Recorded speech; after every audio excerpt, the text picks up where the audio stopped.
Shalom, shalom le peuple de Dieu, je suis la servante Déborah Combo, bienvenue au Centre chrétien de restauration divine, le CCRD. Alors donc, cet après-midi, le Seigneur a mis dans mon cœur ce culte spécial réseaux sociaux, donc aujourd'hui je vais faire un direct, et le thème de ce culte est « Pourquoi est-ce que tu t'inquiètes » voilà. Pourquoi t'inquiètes-tu? C'est un sujet qui est tellement important, hein, la plupart de nous nous inquiétons pour rien. Tous les êtres humains s'inquiètent, tous les jours. Et particulièrement pour les enfants de Dieu que nous sommes, notre Créateur, notre Seigneur Jésus-Christ ne veut pas que nous nous inquiétons. Pour la simple raison, c'est que les inquiétudes n'appartiennent pas au royaume de Jésus-Christ. L'inquiétude est une âme satanique. De la même manière, au même titre que la peur, les inquiétudes n'appartiennent pas au royaume de Jésus-Christ. Hein, dans le royaume de Dieu, nous devons marcher par la foi. La foi signifie tout simplement la confiance. La confiance en qui? En notre Dieu, notre Créateur. C'est lui qui nous a sauvés au travers de son Fils Jésus-Christ. Donc voilà pourquoi nous n'avons pas à nous inquiéter. Donc le passage central de ce thème se trouve dans le livre de Luc, chapitre 12, versets 22 à 31, que je vais nous lire au nom de Jésus-Christ. Jésus dit ensuite à ses disciples, « C'est pourquoi je vous le dis, ne vous inquiétez pas pour votre vie, de ce que vous mangerez, ni pour votre corps, de ce dont vous serez habillés. La vie est plus que la nourriture et le corps plus que le vêtement. Observez les corbeaux. Ils ne sèment pas et ne moissonnent pas. Ils n'ont ni cave ni grenier et Dieu les nourrit. Vous valez beaucoup plus que les oiseaux. Qui de vous peut, par ses inquiétudes, ajouter un instant à la durée de sa vie? Si donc vous ne pouvez rien faire, même pour si peu, pourquoi vous inquiétez-vous du reste? Observez comment poussent les plus belles fleurs. Elles ne travaillent pas et ne tissent pas. Cependant, je vous dis que Salomon lui-même, dans toute sa gloire, n'a pas eu d'aussi belle tenue que l'une d'elles. Si Dieu habille ainsi l'herbe qui est aujourd'hui dans les champs et qui demain sera jetée au feu, il le fera d'autant plus volontiers pour vous, gens de peu de foi. Et vous, ne cherchez pas ce que vous mangerez ni ce que vous boirez, et ne soyez pas inquiets. En effet, tout cela, ce sont les membres des autres peuples du monde qui le recherchent. Votre Père sait que vous en avez besoin. Voilà. Et ensuite, il termine par « Recherchez plutôt le royaume de Dieu, et tout cela vous sera donné en plus. » Bien-aimés, dans ce passage, le Seigneur nous interpelle sur beaucoup de choses. Il nous fait beaucoup de comparaisons. Le Seigneur nous compare déjà par rapport aux oiseaux. Non, premièrement, ce ne sont pas les oiseaux. Le Seigneur nous interpelle en nous disant que le plus important, ce n'est pas ce que nous allons manger, ni ce que nous allons porter, mais le plus important, c'est la vie. La vie est plus que tout, bien-aimé. La vie que tu as en ce moment, qui est en toi, est plus que tout. Elle est plus que ton épouse. Elle est plus que ton époux. Elle est plus que tes enfants. Elle est plus que tous tes projets, tous les projets que tu peux avoir. La vie qui est en toi est au-delà de tout cela. La vie qui est en toi est plus que tes amis, tes parents, tout ce que tu peux mettre derrière. La vie qui est en toi est beaucoup plus importante. Et étant donné qu'elle est plus importante, le Seigneur nous dit que, étant donné que nous ne pouvons pas rajouter une coudée à la durée de notre vie, et il appelle ça des petites choses, hein. C'est bien ce qu'on a lu, hein. Qui de vous peut, par ses inquiétudes, ajouter un instant à la durée de sa vie? Si donc vous ne pouvez rien faire, même pour si peu, pourquoi vous inquiétez-vous du reste? Le pour si peu, là, pour Dieu, ce n'est rien. Rajouter quelques instants à la durée de ta vie, rajouter 1 an, 2 ans, 10 ans à la durée de ta vie. Si Dieu avait prévu que tu devais vivre, je ne sais pas, 80 ans sur la terre, et Dieu te dit, bon, tu vivras 90 ans, mais les 10 années là, C'est Dieu qui peut te les ajouter. Tu ne peux pas. Mais pour Dieu, c'est si peu. Parce que Dieu vit hors du temps. Dieu n'est pas dans le temps comme toi et moi. Dieu est hors du temps. Dieu vit dans l'éternité. Alors, toi et moi, on a une partie qui est hors du temps, on a une partie qui est dans l'éternité. La partie qui est hors du temps, c'est notre partie charnelle. Hein? Notre corps physique, là. Il est dans le temps. Il arrive, il naît, on est bébé, ça commence par une semence, et puis un embryon, et voilà, ça nous forme, on arrive sur la terre, on est bébé, on grandit, voilà, après on devient adulte, on se marie, on devient senior, hop, et on repart dans l'éternité. Mais ça, c'est la partie charnelle, elle est dans le temps. Mais la partie spirituelle, ton esprit est éternel. Donc il y a une partie en toi qui vit dans l'éternité. Mais cette partie-là repartira dans l'éternité. Pour l'instant, elle est sur la terre. Mais elle repartira dans l'éternité lorsque tu rentreras dans l'éternité. Et donc, c'est là qu'elle partira. Soit auprès du Père, soit dans le séjour des morts pour terminer en enfer. Donc, le Seigneur nous dit, nous interpelle par là, ça ne sert à rien de t'inquiéter. Parce que le plus important, ce ne sont pas les inquiétudes. Le plus important, ce n'est même pas tout ce que tu as pu avoir jusqu'aujourd'hui. Hein? Le plus important, c'est la vie. Tu t'es levé ce matin. Dieu t'a fait grâce. Dieu t'a fait grâce. Donc, tu n'as pas à t'inquiéter. Le Dieu, là, que tu as accepté comme ton Seigneur, comme ton Sauveur, comme ton Dieu, Jésus-Christ, il est en toi, il est dans ton esprit, vous êtes unis. Il prend soin de toi. Même si aujourd'hui tu as le sentiment d'être, ta vie s'est arrêtée, même si aujourd'hui tu as le sentiment que voilà, cette maladie que tu traînes, elle est là, elle est tout le temps là. Mais bien aimé, dans la parole de Dieu, il y a la femme qui avait la perte du sang pendant au moins 12 ans. Pendant 12 ans, elle a perdu du sang. Mais le Seigneur a fini par la guérir. Donc pour Dieu, les années, ce n'est pas un problème pour Dieu. Dieu, même quand tu meurs, s'il ne veut pas que tu quittes la terre, il te ramène à la vie tout de suite. Moi, je suis un témoin de résurrection. Je suis passé à un moment de ma vie, je suis passé par la mort, j'ai connu la mort, j'ai quitté mon corps, j'ai vu mon corps en bas et je me suis vu partir. Et je partais, je montais, à un moment j'ai entendu, repars, car ton temps n'est pas arrivé. Et je suis reparti dans mon corps. Et je commençais à redescendre. Et je suis rentré dans mon corps. Donc cette étape de ma vie, je m'en souviens toujours. Je sais que Dieu, le Dieu que j'ai accepté, a tout le pouvoir. Le pouvoir de te ramener à la vie si tu meurs. Donc même si ça fait des années que tu es malade, tant que tu as encore la vie, c'est que tu seras un sujet de témoignage immense pour ce Dieu-là. Voilà pourquoi il permet que tu sois encore malade jusqu'aujourd'hui. Je parle à quelqu'un cet après-midi. Maintenant, si ton problème, c'est autre chose, si c'est un problème d'argent, si c'est un problème le fait que tu ne sois pas encore marié, ou si c'est quel que soit le problème, bien-aimé, tu n'as pas à t'inquiéter. Chasse les inquiétudes. Le plus important, c'est la vie. Parce qu'une fois que tu as la vie, tu peux te lever, tu peux te mouvoir. Tant que tu as la vie, tu as de l'espoir. Même les païens le disent, tant qu'il y a la vie, il y a l'espérance, il y a l'espoir. Donc, bien-aimé, tu ne dois pas t'inquiéter. Les inquiétudes, c'est pour les païens. Le Seigneur le dit ici. En effet, tout cela, ce sont les membres des autres peuples du monde qui les recherchent.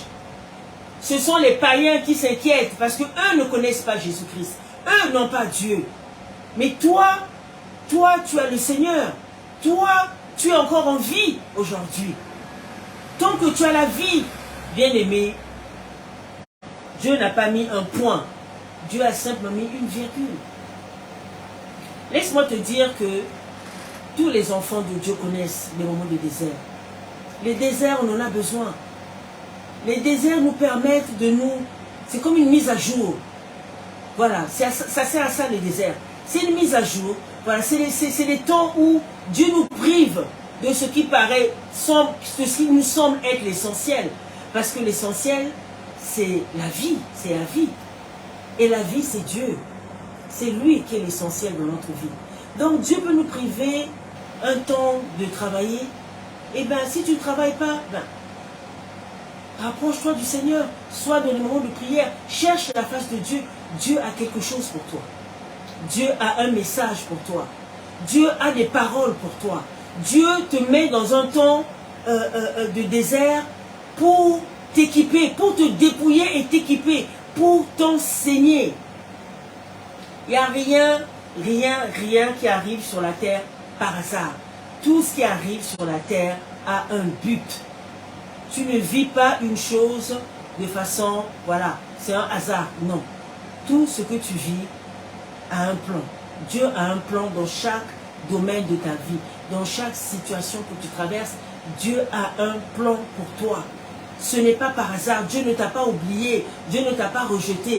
Ce n'est pas parce qu'il est silencieux que Dieu t'a oublié, bien-aimé. Non. Lorsqu'il est silencieux, il est en train de t'observer. Il est en train de voir ta foi. Il est en train de voir jusqu'à quel point tu es enraciné en lui. Dieu a besoin de te tester. De la même manière que toi aussi, à un moment, tu as besoin de tester aussi ton Dieu. Il nous le dit dans le livre de Malachie. Mets-moi de la sorte à l'épreuve et tu verras si je n'ouvre pas pour vous les écluses des cieux. Si je n'envoie pas la bénédiction d'abondance. Dieu aussi permet que nous puissions le tester. Pour être sûr qu'il est toujours avec nous. Dieu nous le permet. Dieu nous compare encore ici par rapport aux oiseaux. Bien aimé, je me suis promené ce matin, j'ai été m'acheter du pain. Et pendant que je marchais, voilà, je m'amusais à regarder les oiseaux. Je connaissais le texte, le thème dont j'allais parler cet après-midi. Et donc, voilà, je réfléchissais à ce texte. Je réfléchissais exactement à cette partie. Et donc, je cherchais les oiseaux. Au début, je ne les voyais pas. Puis, à un moment, quand je les ai vus, j'ai vu 3 oiseaux qui étaient en train de picorer, là, qui cherchaient à manger. Donc, qu'est-ce que j'ai fait? J'ai pris ma baguette, j'ai coupé un bout. Et j'ai commencé à leur jeter, à côté de moi ces petits morceaux de pain. Et je les ai vus, ils sont venus autour de moi, voilà, ils picoraient. Et c'est là où je me suis dit, tiens, ils sont en train, en fait, ils sont là pour manger. Voilà, c'est leur temps. Voilà, c'est leur heure de nourriture. Mais il y a une chose que j'ai observée, c'est qu'au loin, il y avait d'autres oiseaux. Quand ils ont vu les autres en train de manger, ils ont tous volé, ils sont allés rejoindre les autres. Et ils ont commencé à manger aussi avec les autres. C'est là où je me suis dit, mais en fait, oui, c'est bien leur heure de nourriture. Donc, lorsque Dieu dit, regardez les oiseaux, ne s'inquiète pas. Les oiseaux, quand ils se lèvent, ils ne pensent pas tout de suite à la nourriture. Enfin, je ne sais pas, hein, mais je m'appuie sur ce que le Seigneur dit. Hein.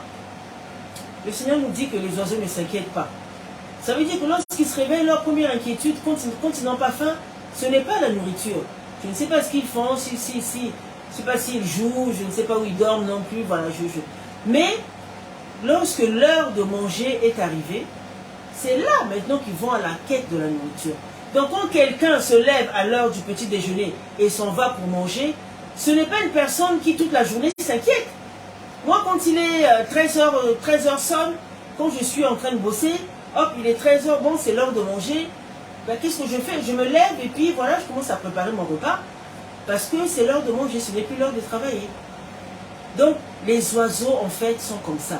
Les oiseaux se regroupent pour aller chercher à manger parce que c'est l'heure de manger. Donc, ça veut dire qu'avant l'heure de manger, ils ne sont pas en train de se soucier de ce qu'ils vont manger. Pourquoi toi, tu te soucies? Est-ce que tu es plus que les oiseaux sont plus que toi? Non. Non, bien aimé, tu as quand même plus de valeur qu'un oiseau. Hein? Le Seigneur nous le dit d'ailleurs. Vous valez plus que les oiseaux. Et bien sûr qu'on vaut plus que les oiseaux. Donc quand tu vois maintenant les oiseaux, quand tu marches, et bien quand tu les regardes, dis-toi que ben non, moi je vaux plus que toi. Toi tu ne t'inquiètes pas, et bien moi aussi je ne m'inquiète pas. Donc tu n'as pas à t'inquiéter. Le Seigneur nous compare encore.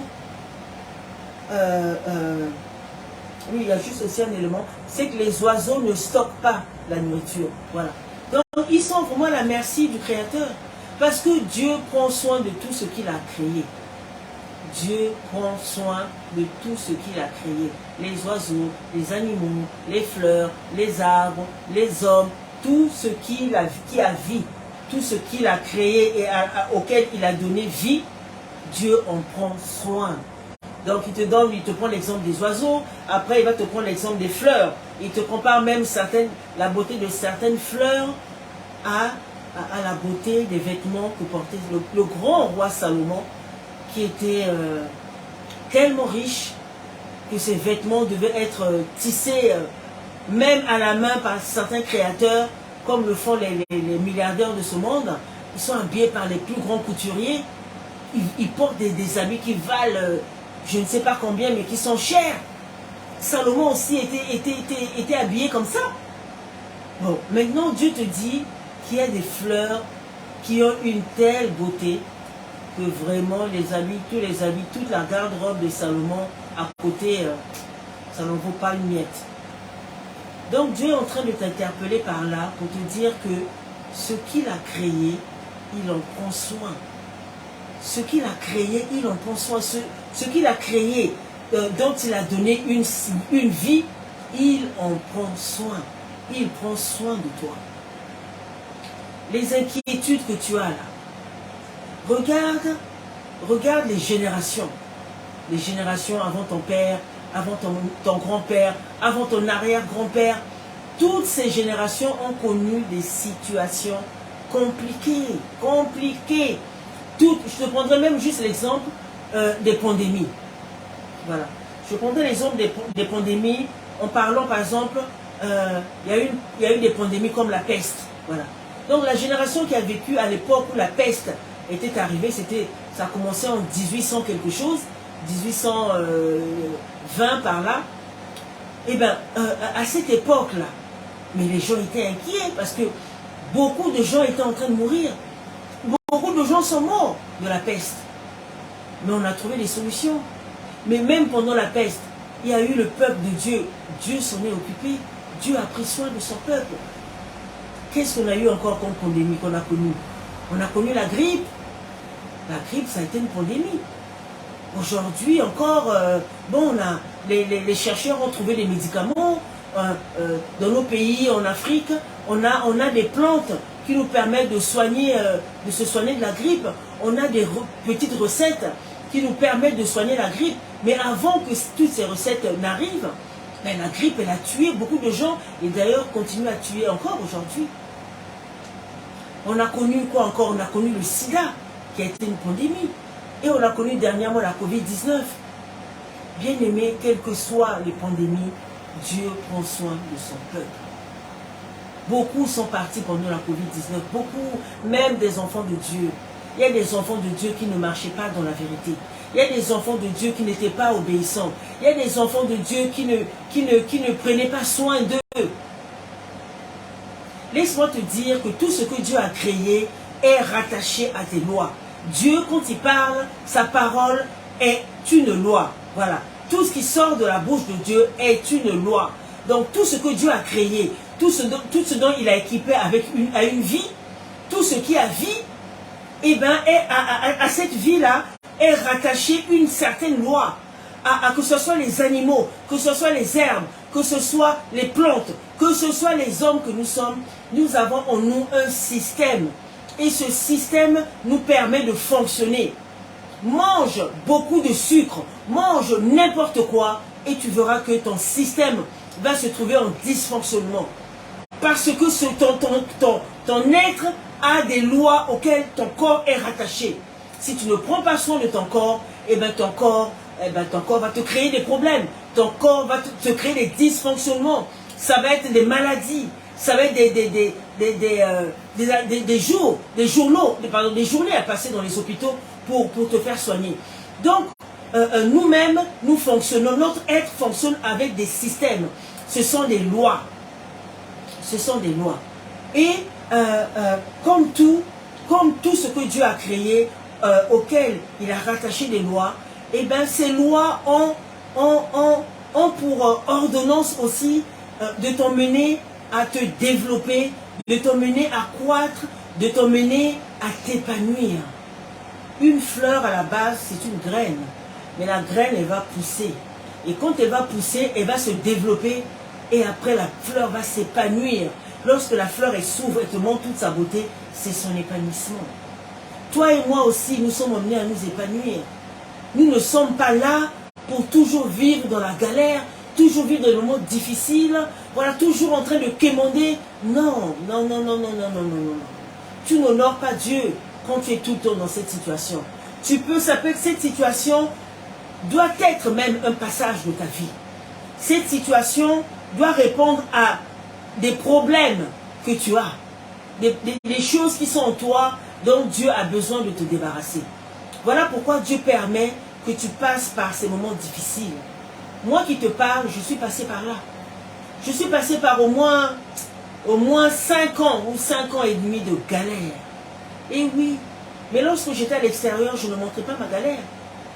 J'étais bien habillé. Je ne montrais pas que je souffrais. Je ne montrais pas que c'était difficile. Mais une chose que je peux te dire, bien-aimé, c'est que je suis la servante de Dieu. C'est Dieu qui m'a appelé. C'est Dieu qui m'a consacré. Et c'est aussi Dieu qui m'a mis devant toi pour te dire, même dans ces moments difficiles, je n'ai manqué de rien. C'est-à-dire que j'avais de quoi manger. Même dans ces moments difficiles, dans ce désert-là, je n'ai pas manqué de nourriture. C'est vrai que je n'ai pas mangé comme je voulais manger.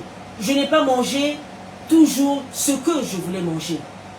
Parce qu'aujourd'hui, je mange ce que je veux manger. Si je veux manger une pizza aujourd'hui, je peux m'offrir une pizza. Si je veux manger, je ne sais pas, un bon tiep, je peux m'offrir un bon tiep. Mais dans ces moments de désert, non, je mangeais ce qu'il y avait, mais je mangeais. Je n'étais pas affamé. Dieu prend soin de nous, même surtout quand on est dans le désert. Et c'est lorsqu'on sort du désert, c'est là qu'on comprend que le désert c'était une bonne chose. Parce que le désert t'enseigne les véritables valeurs. Parce que dans le désert, Dieu vient te dépouiller, Dieu vient te reconstruire, Dieu vient t'équiper. Voilà pourquoi si tu passes le désert là, c'est important. En tout cas, c'était un moment important parce que ce désert, pour toi qui m'écoutes, ce désert, Dieu t'annonce qu'il a pris fin. Dieu, cet après-midi, est en train de parler à quelqu'un. Dieu ne répond peut-être pas à tout le monde, mais Dieu parle à une certaine quantité de personnes qui vont écouter cette vidéo. Parce que lorsque j'étais en prière ce matin, le Seigneur m'en a parlé. Et cette partie du message que je vais donner maintenant me concerne moi-même aussi. Moi-même aussi, je suis dedans. Et donc cette partie, je la lis dans le livre d'Ésaïe, chapitre 41, à partir du verset 8 jusqu'au verset 19, que je lis au nom de Jésus-Christ. Mais toi, Israël, tu es mon serviteur. Jacob, tu es celui que j'ai choisi, le descendant de mon ami Abraham. Je t'ai pris aux extrémités de la terre, je t'ai appelé d'une région lointaine. Dieu t'a pris de loin.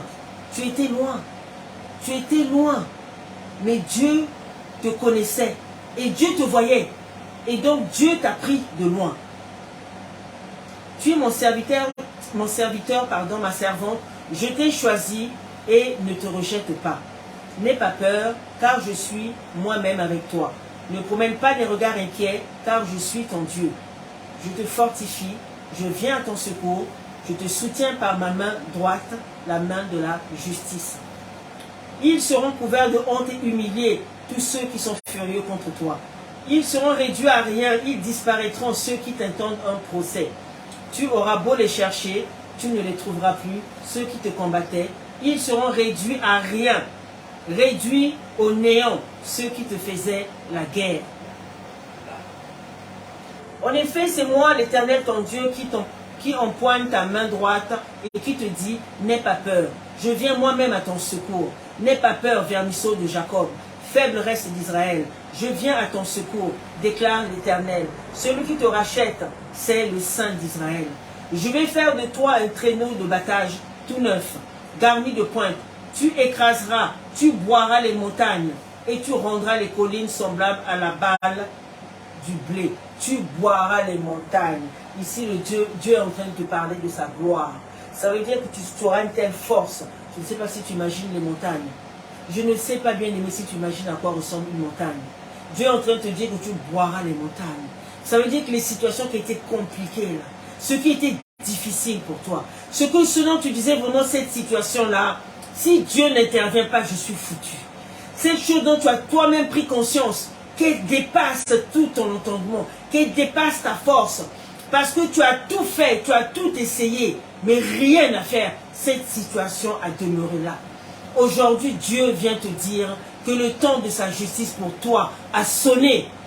Et c'est aussi le temps de ma justice. Dieu vient... Non, c'est aussi le temps de la justice divine pour moi. Pardon, ce n'est pas ma justice. C'est la justice de Dieu.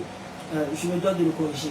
Donc, Dieu vient ici ouvrir un nouveau chemin pour toi. Dieu vient ouvrir une nouvelle voie pour toi. Dieu vient ouvrir une nouvelle partie de ta vie. Là où les portes étaient fermées, Dieu vient les ouvrir. Là où les choses étaient impossibles, tout devient possible. Bien-aimé, tu avais besoin de changer d'environnement. Eh bien, je t'annonce que cela est possible maintenant. Tu as besoin de changer de travail. Eh bien, je t'annonce que Dieu t'ouvre une porte. Tu avais besoin tu sais Jean Bégaye même. Tu sais de quoi tu as besoin. Tu connais les promesses que Dieu t'a faites.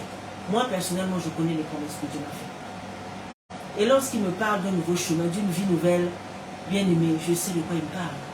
En partie, parce que Dieu est toujours surprenant. On s'attend à voir ça et on a ça. Ça, c'est Dieu. On s'attend à voir 2, Dieu nous donne 10. Dieu est très, très surprenant. Dieu nous surprend toujours. Donc, bien aimé, je suis en train de te dire que là où tu t'inquiétais, Dieu te donne la réponse. Cette chose, ce problème qui pour toi était grand, ce n'est rien pour Dieu. Ce n'est rien pour Dieu. Et tu es sous le régime de la grâce et de la vérité. C'est sous le régime de la grâce et de la vérité, effectivement, que Dieu vient rendre les choses possibles. Car pour nous, nous savons très bien qu'elles sont impossibles. Mais comme c'est le régime de la grâce, et que pour tout enfant de Dieu, tout est grâce sur grâce, Dieu vient rendre les choses possibles dans ta vie. Ça veut dire aussi que Dieu est en train de préparer un témoignage. Et donc, il faudrait que tu viennes rendre bientôt ce témoignage à la gloire de ce Dieu-là, qui a fait ces merveilles dans ta vie. Bien-aimé, j'aimerais aussi nous dire que Dieu se sert de tout. Dieu est au contrôle de tout ce qui est dans l'univers. Dieu est au contrôle de tout. C'est-à-dire que même quand il veut ouvrir une porte pour son enfant, Dieu utilise qui il veut. Dieu utilise qui il veut. Ne sois pas étonné que ce soit un païen, que ce soit par un païen que Dieu répond à ton problème. Il ne faut pas te dire, ah non, comme c'est un païen, ah non, ce qu'il me donne là, moi je refuse. Ah non, non, non, c'est un païen, en plus il fait ça, il est reconnu pour ça, il fait ça, ça, ça. Non. Dieu se sert de qui il veut pour pouvoir secourir ses enfants, pour pouvoir bénir ses enfants, pour pouvoir aider ses enfants. Pour cela, nous allons lire le livre d'Esdras, chapitre 5, versets 13 à 15, qui nous parle du décret de Cyrus. Cyrus était un roi qui était en Babylone. Pourquoi la Babylone? Parce que le peuple de Dieu a été exilé en Babylone après leurs nombreux péchés qu'ils avaient fait, et Dieu qui avait irrité Dieu, et Dieu a permis que leurs ennemis puissent les captiver, et ils se sont retrouvés en Babylone. Il y a eu Nebuchadnezzar, il y a eu d'autres rois, dont Darius, qui sont arrivés, qui ont maltraité le peuple de Dieu. Mais il y a un roi aussi qui est arrivé qui s'appelait Cyrus. Et Cyrus a sorti un décret pour que le peuple de Dieu reparte à Jérusalem, mais surtout, il a ordonné à ce qu'on emmène aussi tous les ustensiles qui étaient dans la maison de Dieu. Parce que le peuple de Dieu, lorsqu'il a été captivé à Jérusalem, il a été captivé, lui, mais a été aussi captivé les ustensiles qui étaient dans le temple de Dieu, qui ont été pris, qui ont été ramenés aussi, en même temps que le peuple en captivité à Babylone. Et voici que Cyrus, qui n'adorait pas Dieu, qui n'était pas un adorateur du Seigneur, Dieu l'a utilisé pour pouvoir libérer son peuple et tout le reste. Donc Dieu peut utiliser même un païen bien-aimé pour te sortir de la situation dans laquelle tu es. Dieu n'utilisera pas forcément un chrétien. Donc pour terminer, le peuple de Dieu était effectivement le peuple, les Israélites, c'était un peuple qui était élu, c'était le peuple élu effectivement, donc au travers d'Abraham, c'est un peuple que Dieu a suscité, hein, à travers, pas Israël, non pardon, par Jacob, voilà. Par Jacob, Jacob est devenu Israël, et par Jacob, Dieu a suscité les 12 tribus d'Israël, qui une fois arrivés en Égypte, se sont tellement multipliés, voilà, qui sont devenus très nombreux. Voilà, Dieu a suscité un peuple. Maintenant, pour le libérer, il a utilisé son serviteur Moïse, voilà, et voilà comment il est sorti d'Égypte. Donc, ce peuple, nous savons, quand nous lisons l'histoire, quand nous lisons l'Ancien Testament, ce peuple est un peuple qui a été tellement têtu. Hein, tellement c'est un peuple élu de Dieu, choyé de Dieu, choisi par Dieu lui-même, pas parce qu'il était, pas à cause de ce peuple, pas à cause d'eux, hein, c'est-à-dire la descendance d'Abraham, pas à cause d'eux, la descendance, alors pardon, j'aimerais faire une correction ici, la descendance biologique d'Abraham, parce qu'Abraham a aussi une descendance spirituelle qui est toi et moi. Donc la descendance biologique d'Abraham, ce n'est pas parce qu'ils étaient israélites, non. C'est parce que Dieu les avait lui-même choisis. Voilà. Ils étaient le choix de Dieu. Mais voici qu'ils ont échoué. Voici qu'ils ont été toujours dans les sanctions. Voici qu'ils ont été même jusqu'à être exilés. Ils ont tellement échoué que le Seigneur a suscité, nous a suscité. Donc c'est-à-dire que toi et moi, nous ne sommes pas sur la terre, nous ne sommes pas un hasard. Tu n'es pas un hasard. Déjà, je veux te dire que lorsque tes parents ont copulé et que ton père a libéré la semence, comme tu le sais, il y a des millions et des millions de spermatozoïdes qui se battent pour pouvoir rentrer pour pouvoir être fécond. Il y a des millions qui se battent. Donc de ces millions de spermatozoïdes qui se sont fait la guerre, toi seul as survécu. Toi seul es rentré dans le sein de ta mère et tu as atterri dans son ventre et voici que tu es sur la terre. Tous les autres, là, dès que tu es rentré, les autres là, ils sont morts. Donc tu es un champion. À partir de là, déjà, tu as gagné une bataille. Maintenant, quand tu arrives sur la terre, mais il y a encore d'autres guerres qui vont se placer devant sur ton chemin. Mais à chaque bataille, bien-aimé, Dieu t'a toujours protégé. Jusqu'à ce que tu arrives dans sa maison.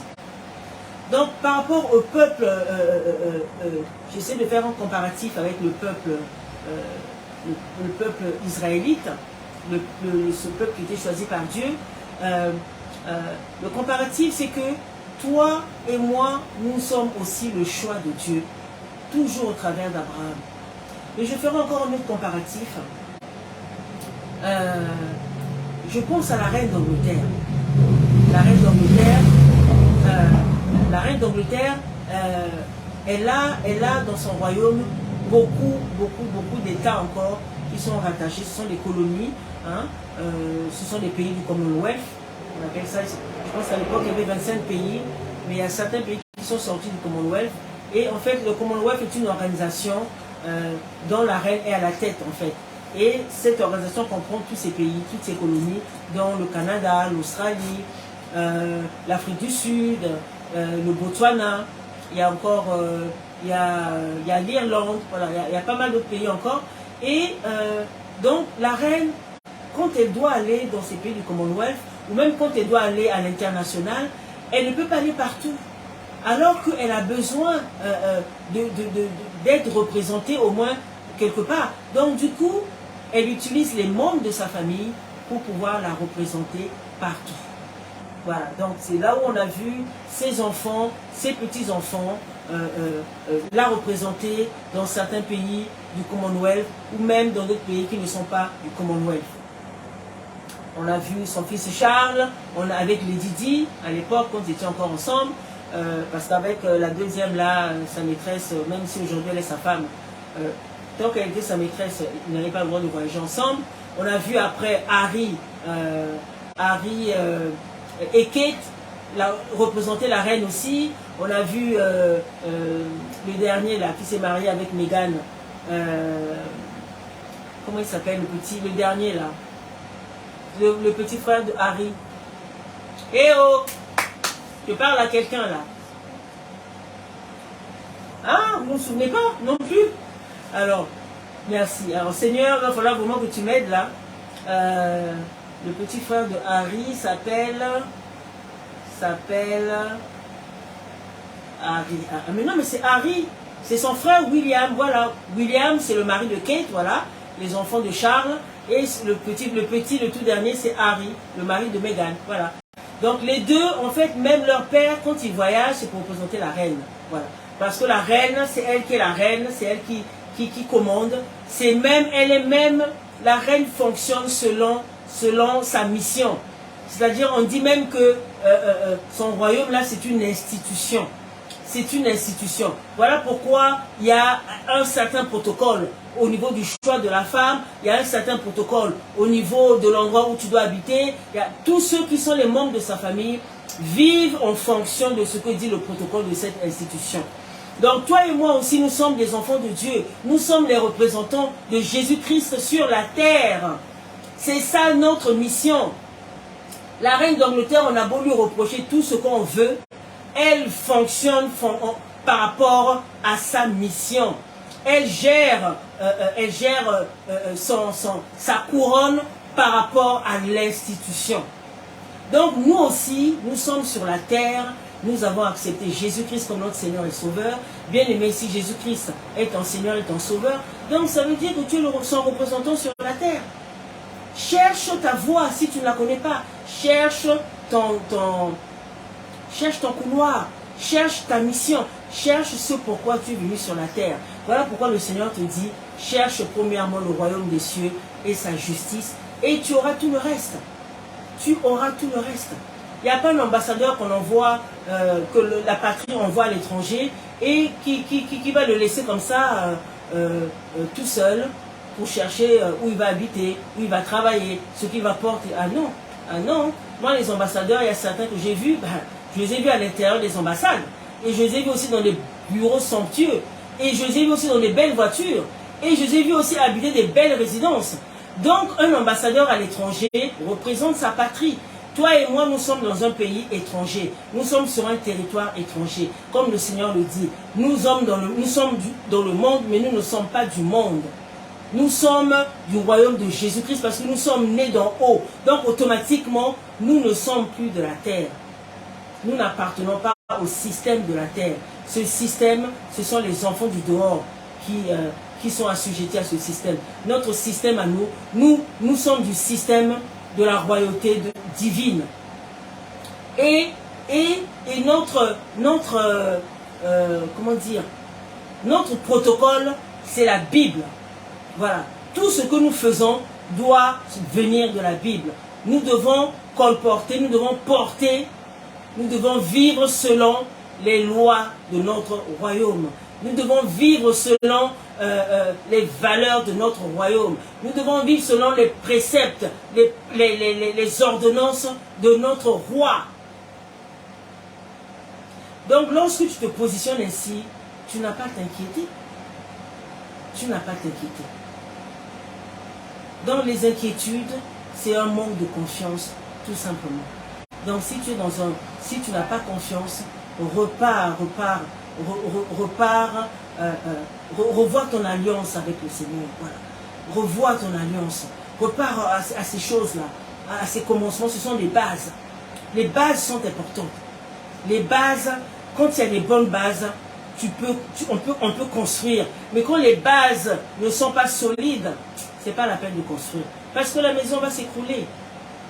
Donc, bien aimé, le Seigneur te l'a dit.